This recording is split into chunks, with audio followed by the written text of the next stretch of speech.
Olá, meus amores e minhas amoras! Estamos de volta com mais uma aula de História, mas hoje nós vamos estudar e analisar o hino de Vitória. É isso mesmo. Aí calma, você não perdeu nenhuma aula, tá bom? É porque a gente está aproveitando aí o embalo desse mês de agosto, né? Que a gente comemorou no dia 3 de agosto, a Vitória das Tabocas e tal. Então estamos aproveitando para falar de Vitória, tá bem? Então a gente, só lembrando aí, só recapitulando, a gente falou da pré-história, né, como foi que começou os primeiros grupos humanos, onde surgiram e tudo mais. Aí falou de como essa pré-história ficou dividida ali de acordo com a tecnologia, o tipo de ferramenta que eles utilizavam, né, a tecnologia dessas ferramentas. Depois entramos na Idade Antiga, com a formação das cidades, e nós agora vamos dar um salto, gente. A gente vai vir aqui para essa corzinha de verde no tempo, na linha histórica, tá bom? Do tempo histórico. A gente vai para a Idade Moderna.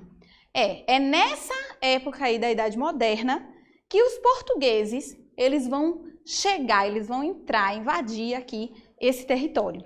E o território, assim como tem o tempo histórico, né, da história da humanidade nessa linha do tempo, a gente também tem a linha do tempo aqui da história do Brasil, que também é uma linha do tempo fragmentada, tá bom?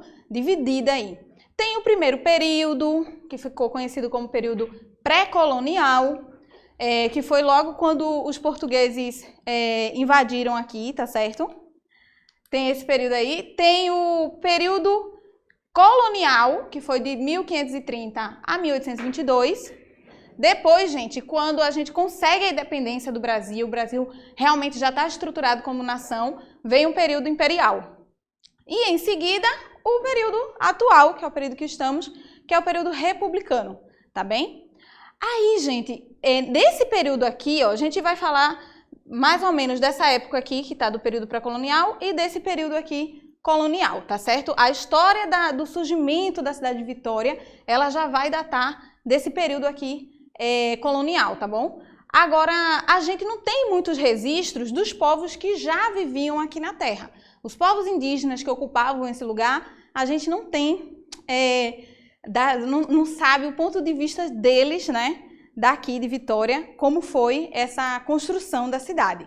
A gente vai passar, então, o que a gente consegue ter acesso do que foi escrito pelo homem branco, né, pelos portugueses, como a história foi escrita por eles, tá bom? E pelos seus herdeiros. Mas, segundo Ailton Krenak, que é um líder indígena, ambientalista, filósofo, poeta e escritor brasileiro, da etnia indígena Krenak, ele diz que o Brasil não existiu. O Brasil é uma invenção. E a invenção do Brasil, ela nasce exatamente da invasão. Inicialmente feita pelos portugueses, depois continuada pelos holandeses e depois continuada pelos franceses, num modo sem parar, onde as invasões nunca tiveram fim. Nós estamos sendo invadidos agora, ele afirma no final, né? Porque a gente continua sendo invadido, gente, agora de forma política, de forma cultural. A gente continua tendo essas pequenas invasões, né, no nosso país, principalmente pelas riquezas dele. A gente falou isso em aulas anteriores lá de geografia, né? Temos riquezas aí na parte ambiental, principalmente, do nosso território. E esse território continua sofrendo influências e tentativas de invasão, tá certo? Uará, acho que é assim que se pronuncia o Uerá. É difícil o nome dele, gente, porque é um nome indígena, né? Ele é indígena. Ele é escritor, educador e empreendedor social. E ele tem um livro, gente, entre vários livros que ele já escreveu, ele escreveu A Terra dos Mil Povos. E aí ele conta um pouquinho como é, na versão indígena, essa chegada, essa invasão dos portugueses aqui, como era antes. Mas eu desconheço esse livro, então eu não vou poder trazer essa versão para vocês. Mas fica aí uma dica, né, de quem quiser se aprofundar mais no assunto, tá bom? Com essa literatura. E aí, gente, faz muito sentido o título desse texto, né, desse livro dele, A Terra dos Mil Povos, porque nesse território existia mais de 1000 povos indígenas antes da invasão dos portugueses. Então aqui a gente tem um mapa mostrando um pouquinho como é que era distribuída, né, essa população indígena aqui pelo território brasileiro. E aí a gente vê que nessa região aqui, onde está o Nordeste, era predominante o Tupi-Guarani, o Gé e o Caribe, né? Aqui também tem um pouquinho de outros povos, né, por aqui, mas o Tupi-Guarani e o povo Gé eram os que mais estavam presentes aqui nessa região do Nordeste, né? Então, gente, conforme esse território foi se transformando em nosso país, né, no país que hoje é o Brasil, né, conforme o Brasil foi sendo construído aí, foi sendo inventado, teve início a criação de símbolos nacionais, símbolos oficiais aí, para representar esse país, essa nação, essa nova nação, né, que estava surgindo. E os símbolos nacionais são manifestações do valor histórico e cultural, tá bom? São uma forma de expressar, né, tanto na forma escrita quanto na forma visual, o sentimento de união do povo, tá bom? Como está escrito aqui, ó, expressos de forma escrita e visual, criados para motivar e transmitir o sentimento de união do povo, os símbolos mostram para o mundo a soberania de uma nação, tá bom? Aí eu gostaria de saber, você já sabe quais são os símbolos, os 4 símbolos que marca, assim, que identifica a nossa nação, tanto dentro do país quanto fora dele? Os 4, você conhece? Bem, o hino, a bandeira, as armas nacionais e o selo. Calma, arma nacional não é pistola, não é nada disso não, tá, gente? Pela fé da misericórdia. A arma nacional, armas nacionais, enfim, são os brasões, tá bom? Que representam ali o Brasil. Então, temos aqui esses símbolos, temos 3 símbolos visuais, tá bem? E temos a música, né? Que vai aí um símbolo escrito, oralizado. Então, aqui, ó, olha a arma nacional aqui, ó. Tá vendo? Isso aqui é a arma nacional, tá bom? Aqui é a nossa bandeira, o nosso selo, tá bom? E o nosso hino, né? Agora, você sabia que as cores da bandeira do Brasil, inicialmente, elas foram herdadas da bandeira imperial. Elas serviam para simbolizar as famílias que dominaram, que, enfim, foram importantes, assim, nessa invasão do Brasil, né? Que foi nesse período de dominação aí, que foi a família Aliança e Bragança, que era representada aí pela cor verde, e a família Habsburgo, representada pela cor amarela. Mas essas cores, elas foram ressignificadas na nova bandeira. Então, a bandeira, ela manteve alguns aspectos da bandeira imperial, mas trocou aqui, né, o brasão e tudo pelo círculo azul para representar o céu estrelado do Brasil.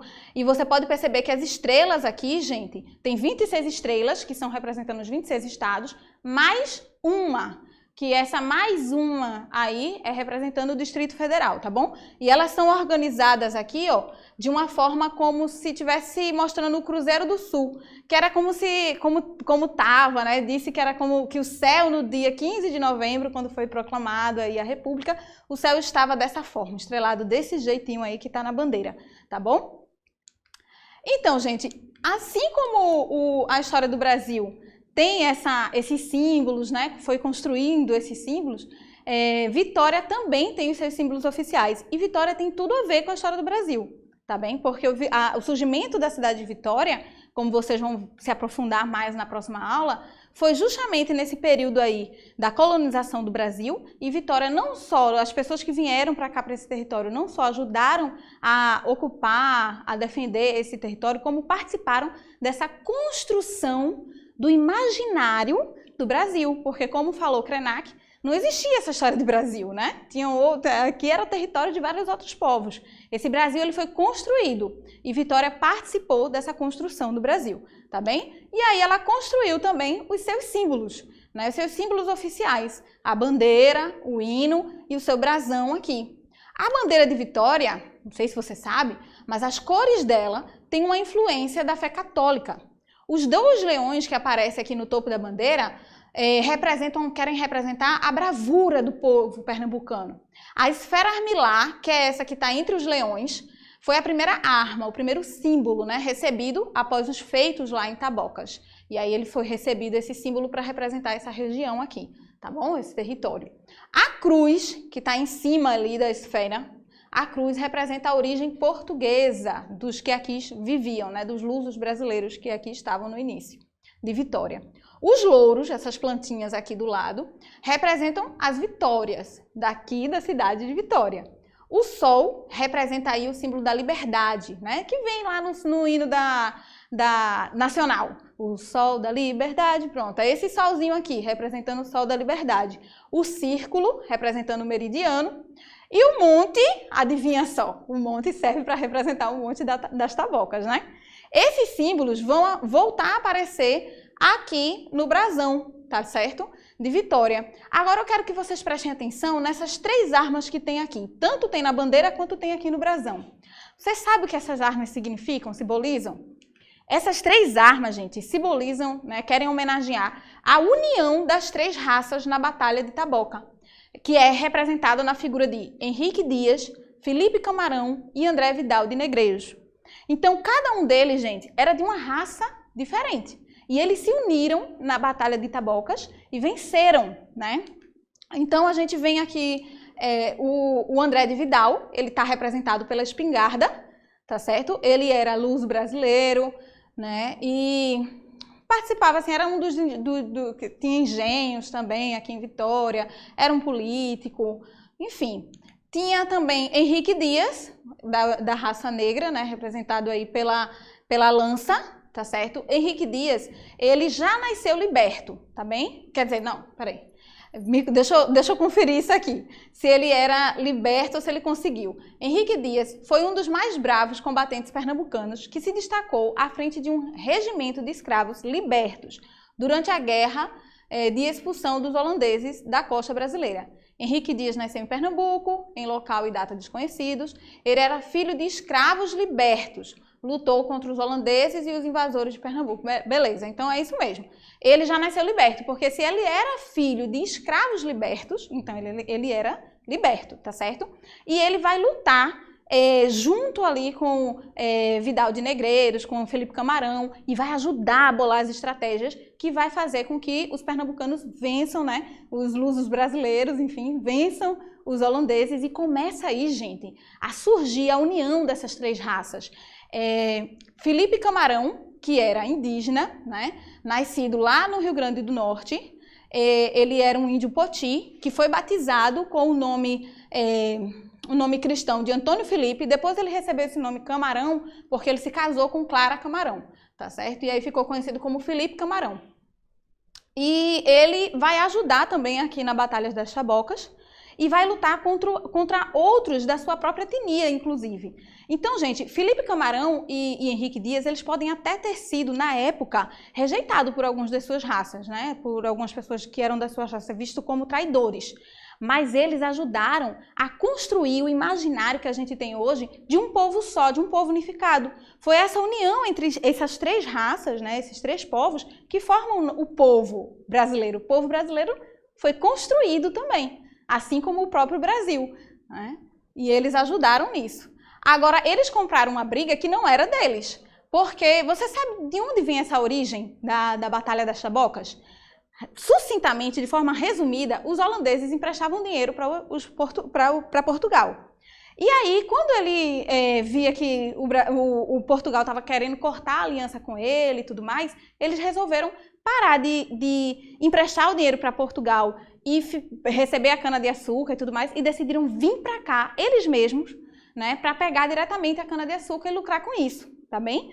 Então eles vieram, os lusos brasileiros que estavam aqui tentaram impedir e tal, mas como eles estavam trazendo dinheiro para emprestar, para investir nos engenhos, eles decidiram aceitar. E os holandeses ficaram aqui durante um tempo, veio o Maurício de Nassau, ajudou a crescer a cidade, a desenvolvimento, assim, a urbanizar, né, Pernambuco, tudinho.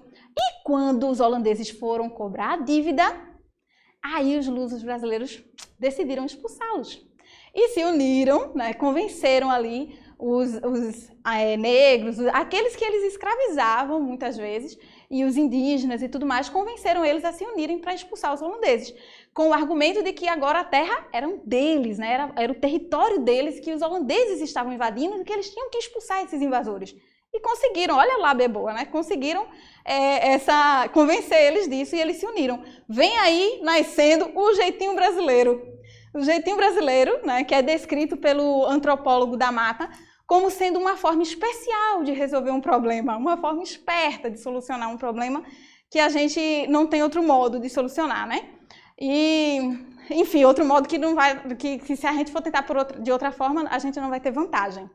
Então, nasce aí o jeitinho brasileiro, que pode ser tanto visto como uma forma criativa de solucionar um problema, como também de uma forma corrupta, né, de solucionar um problema. Depende de muitas coisas. O jeitinho brasileiro pode ser também uma forma só criativa de facilitar uma determinada, ou de dar um jeito numa determinada situação. A gente tem muita criatividade para solucionar problema, né? Mas se for feito de determinado modo, pode ser visto também, é claro, como uma corrupção. O que é que você acha que nesse caso foi? Né? Nesse caso específico, você acha que foi uma forma criativa dos lusos brasileiros solucionar os problemas deles, ou foi uma forma corrupta? Lembre-se, gente, que nesse período aí pré-colonial, era uma exploração atrás da outra. Então, assim, os luso-brasileiros eram explorados pela colônia portuguesa, que eles cobravam altos impostos para pagar os empréstimos que eles pegavam, né, para investir ali. Os lusos brasileiros, eles eram explorados pela coroa portuguesa, mas eles também exploravam a mão de obra negreira, porque aí eles não precisavam pagar salário, né, para ninguém, e podiam ter lucro, né, com aquilo que eles estavam fazendo, mesmo pagando altos impostos. E conseguiram catequizar os índios e, através dessa catequização, domesticar algumas tribos, algumas coisas, e utilizar também a mão de obra deles ali. De forma menos escravizada também, que não estava pagando, enfim. Então, essa aí vocês decidem se eles foram criativos para solucionar o problema ou se eles foram corruptos, né? Mas o fato é que eles deram um jeitinho e fazem parte aí da origem desse jeitinho brasileiro. E então, assim como esses três, né, ajudaram a escrever um capítulo da nossa história, nós somos, enquanto cidadãos daqui, responsáveis por continuarmos escrevendo os próximos capítulos dessa história, tá certo? Então, esses três, eles participaram da Batalha das Tabocas. Com essa batalha, eles ajudaram a expulsar os holandeses daqui desse território, né, brasileiro, e começaram a construir aí a união dos três povos, a união das três raças. Henrique Dias aproveitou que ele estava mais perto ali da coroa para começar a pedir também mais pelos seus, liberdade do seu povo, reconhecimento dos direitos deles, né, dos direitos humanos desse pessoal, enfim. Então, a gente vê aí o esforço deles no início a combater o que eles viam como sendo inimigos, né? E a união, se formando a identidade de um povo. E aqui, na nossa cidade, né? Na cidade de Vitória de Santo Antão. Então tem tudo a ver aí, ó, com a história do Brasil, tá certo? E aí a gente vem para o nosso hino. Eu senti falta no nosso hino aqui, no hino de Vitória, mencionar mais também sobre esses três, né? Sobre essas três figuras. Em todo hino, gente, ele tem algumas palavras que eles são mais rebuscadas, são palavras mais rebuscadas, né, e tudo mais, que são mais difíceis muitas vezes. Então eu espero aqui, eu vou proclamar esse hino, que foi feito em forma de poesia, né, um poema em cada estrofe. Eu vou proclamar e a gente vai ver algumas palavras que são mais dificinhas, assim, para a gente interpretar junto o significado, tá bom? Vitória, o nome teu somente encerra o desejo maior que tem o povo. O povo tem desejo de vitória, de vencer. Quando eu ouço teu nome, ó minha terra, sinto as veias arfando em corpo novo. Arfando, gente, vem do verbo arfar, que quer dizer respirar, puxar ar. Então, ó, quando eu ouço teu nome, minhas veias assim, tomam um ar, tomam um fôlego, né? Em corpo novo. Entre tuas irmãs de maior glória, aparece risonha e sobranceira. Gente, é sobranceira, não é sobrancelha, tá bem? Então, olha, sobranceira é o feminino de sobranceiro, o mesmo que alta, elevada, supina. Então, veja bem, entre as irmãs, que é entre as cidades vizinhas, Vitória aparece aí, ó, né, num posto alto, num posto elevado, entendeu? Não é qualquer cidade, é a cidade da Batalha do Monte das Tabocas, a cidade que colaborou aí com a insurreição pernambucana, com a ideia de formação, de construção do Brasil e do povo brasileiro, tá certo? Então, ó, escrevendo um capítulo da história de nossa amada terra brasileira. No Monte das Tabocas, deu-te norte, de Fernandes Vieira, a grande fama. Gente, essa parte, eu não sou professora de história, sou pedagoga, eu espero tentar ajudar vocês aqui, mas eu não vi muita colaboração de Fernandes Vieira na construção de Vitória. Eu acho que deu para ele, que a Batalha das Tabocas e tal, pode ter dado para ele grande fama, e talvez por isso venha aí no hino falando, né? No Monte das Tabocas, deu-te norte, né? Norte é o que orienta a gente na bússola, a gente se orienta pelo norte, de Fernandes Vieira, a grande fama. Agora, e o feito de Mariana, ingente e forte, atende a voz da pátria que lhe chama. Mariana, sim, viu? Mariana, a bicha é arretada. Mariana Amália, que leva ali o nome de uma das ruas centrais ali, né, de Vitória, daqui de Vitória. Não foi qualquer pessoazinha, qualquer Mariana aí na história não, tá, gente? Ela é uma mulher, nascida em família de posses, podia estar nem aí pra nada, só querendo curtir a vida, mas ela, aos 19 anos, ela se voluntariou numa batalha que teve aqui no Brasil. Aí já estava mais formado o conceito de Brasil, construído mais o território, né? Já estava ali no período do imperador e tudo mais. E o Brasil estava sendo invadido e lá pelo pessoal do Paraguai, né, na Guerra do Paraguai. E ela se voluntariou para ir lá, gente. Tá na batalha de frente ali ajudando o pessoal. Então, e o feito de Mariana ingente forte mesmo, viu? Então, ó, os campos teus floridos azulados repetem pela aurora no seu posto, né? Ou seja, de noite e de dia, assim como o sol nasce no céu e até a hora dele dormir, tá repetindo ali, ó, a beleza de Vitória. O grito de teus filhos denodados, que nos legaram o dia 3 de agosto. Então, além da beleza, esse sol, ele vai renovar, ele vai reforçar a ideia da ousadia, denodados, ousado, intrépido, arrebatador, enfim, impetuoso. Então, vai lembrar que nós, noite e dia, esse sol vai estar ali lembrando que nós participamos, né, da insurreição pernambucana, da ideia da independência do Brasil, dessa construção da nação e da nossa coragem, né, do povo corajoso de Vitória, tá bom? E os filhos teus cantando noite e dia, bem como outrora os bardos do tambor. Gente, danado, bardos do tambor. Aí eu fui pesquisar e descobri que um bardo ou aedo, na Europa Antiga, era uma pessoa encarregada de transmitir histórias, mitos, lendas e poemas de forma oral, cantando as histórias do seu povo em poemas recitados. Então tá aí, né? Então os gritos de teus filhos, ali, ó, e os filhos teus cantando noite e dia a história, como tá cantando aqui no hino, a história de Vitória, tá bem? Vão levando braçados de alegria, braçados é algo que você pode abraçar, né? Cheios de alegria, vão levando aí braçados de alegria para enfeitar Vitória o teu valor. E se um dia o ricão pernambucano precisar do meu sangue em teu favor, meu sangue lutando ali por Pernambuco, darei altivo como um pelicano e destemido como um lutador. Como assim altivo como um pelicano? Pelicano o quê? A ave pelicano? Isso aqui? Darei altivo como um pelicano? Não, gente, não. Tá? Pelicano vai significar aí, ó, é o símbolo do sacrifício e da doação. Por quê, gente? Porque o pelicano, quando ele tem filhote, se ele não tiver nada para dar para o filhote, sabe o que ele faz? Ele fura aqui assim, ó, seu próprio corpo, para que o sangue dele possa servir como alimento. Eu não sei se isso é verdade, mas tem uma lenda sobre isso. E por isso que coloca aqui como, darei altivo como um pelicano. Então eu darei o meu sangue, né, pelo meu Pernambuco, pelo meu estado, tá certo? Então, o hino foi escrito por José Teixeira de Albuquerque, que é um jornalista, funcionário público e escritor, e a música por Antão Amadeu Sena, tá certo, gente? A história de José Teixeira eu também recomendo para vocês, mas agora já não dá mais para a gente falar, já não tem tempo para isso.